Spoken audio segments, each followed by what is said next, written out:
Il-Parlament għadda t-tieni qari tal-abbozz ta' liġi li jimplementa l-miżuri tal-estimi bi 32 vot favur u 27 kontra.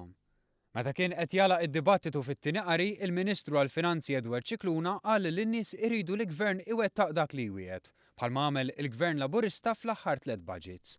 Fl-ewwel 3 snin mal-40,000 persuna gawdew mit-tnaqqis fl-income tax u din is-sena se jgawdu 160,000 oħra.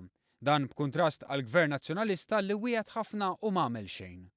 Il-Ministru Scicluna ġab fix-xejn il-kritika li għamlet l-Oppożizzjoni f'10 seduti ta' dibattitu bl-aħħar negattività minn Simon Busuttil li pinġa stampa ta' dlam. Il-Ministru Scicluna qal li hija din id-differenza bejn il-Gvern u l-Oppożizzjoni. Żied jgħid li dak li jgħidu l-Aġenziji tal-Kreditu bħal Fitch, il-Kummissjoni Ewropea u l-Fond Monetarju Ewropew mhuma xejn ħlief konferma ta' dak li l-familji iħossu f'qalbhom u jaraw bajnejhom li Malta veru hija b'saħħitha.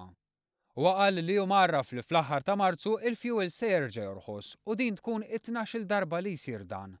Il-Ministru qal li Oppożizzjoni Nazzjonalista hija f'qagħda diffiċli biex tikkritika għax taħt l-Gvern ġie reġistrat tkabbir ekonomiku, żdiedu l-impjiegi u l-ekonomija hija b'saħħitha. Għalhekk ma tistax ħlief tipprova tonfoħ bżiża li wara dawn jinfaqgħu u jisfumaw fix-xejn.